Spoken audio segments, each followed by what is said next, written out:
Where is God showing up in your life?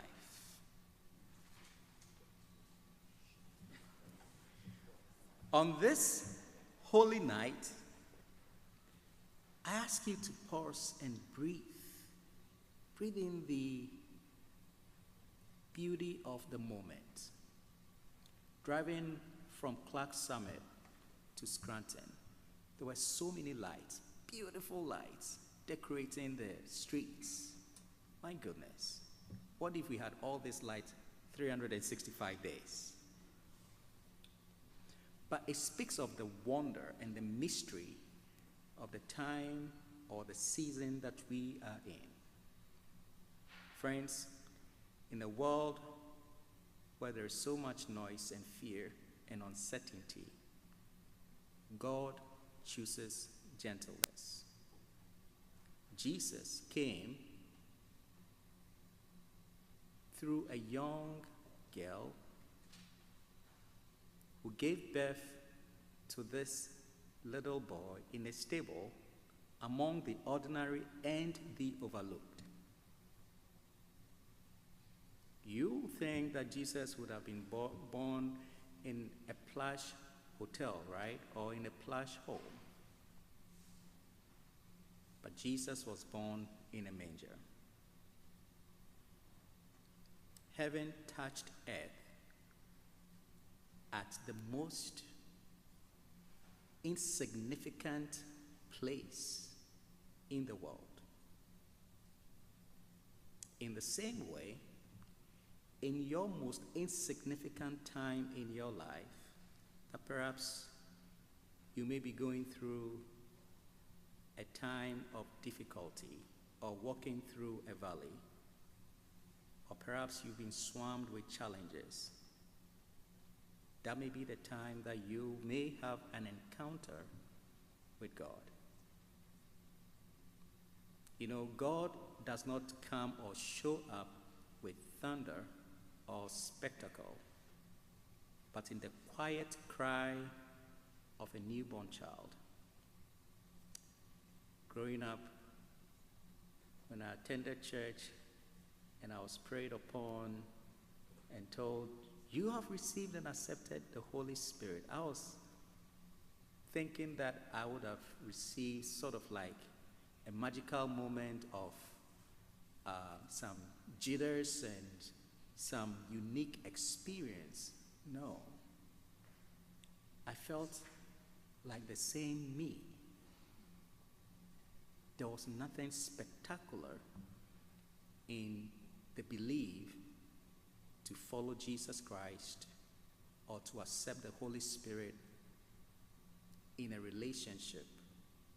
However, what changed was my conviction and my will to make sure that I am walking in step with the Lord, talking with Jesus Christ about my decisions. Decisions such like who to marry, decisions such like where to go to school, decisions such like, Lord, help my father, help my son, help my wife. And this is what Christmas is about. Christmas is a time for us to come to awareness that this life is bigger than we see. That your life matters more than you think. That if God will consider a little young girl in a small town and use that girl as a channel to bring hope into the world, perhaps you could be a channel that God can also use to bring peace in the world, to bring joy to someone, to show love to someone. Christmas reminds us that God meets us not when life is perfect, but precisely where it is fragile. The light of Christ shines not by erasing the darkness, but by Jesus entering the darkness. That light still shines today. So in our questions, where is God showing up in your life? Perhaps if you pay attention and you pay attention, you will see God showing up in somewhere, someplace in your life, that perhaps the noise of the world has hidden his voice or clouded your judgment from seeing the God that is shown up for you.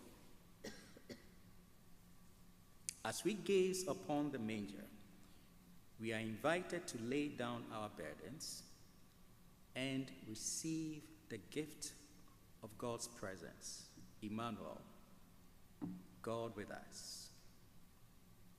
And this means we are never alone, not in our joys, not in our sorrows, not even in the silent spaces of our hearts. Are you lonely? Do you feel rejected, ostracized from society? Do you feel misunderstood? Do you feel out of touch? Friends, the good news is this: you are never out of touch with God. God understands you. God knows you by name. You matter to God. Even when the world rejects you and ostracizes you, you are very important to God. And that is why he sent his only son into the world to come and die. And guess what? If you are the only one left as a human being on this earth, Jesus would have still died for you. The very hairs on your head are counted by God, and not a single strand falls down without God noticing it. So please do not take yourself lightly. It took a number of attempts of some wiggle thing in a stream that flew right through your mom's womb to find an egg for you to be born. You are very important to God. So do not count yourself out. Don't throw your hands in the air. And don't consider to destroy this life that God has given you. No matter the challenges you are going through, be it a chronic sickness, be it having no food on the table, you never know what God has in store for you. Look, Bible says, weeping may endure for a night, but joy comes in the morning. Weeping may endure for a night, but joy comes in the morning. And I just want to note the fact that during this time also, you may have lost a loved one this year. And this year brings a lot of memories. And while this time of year can deepen the ache of absence, please trust that the love you shared with your loved one, the many cherished memories, still remain a lasting gift. So may the peace of Christ born into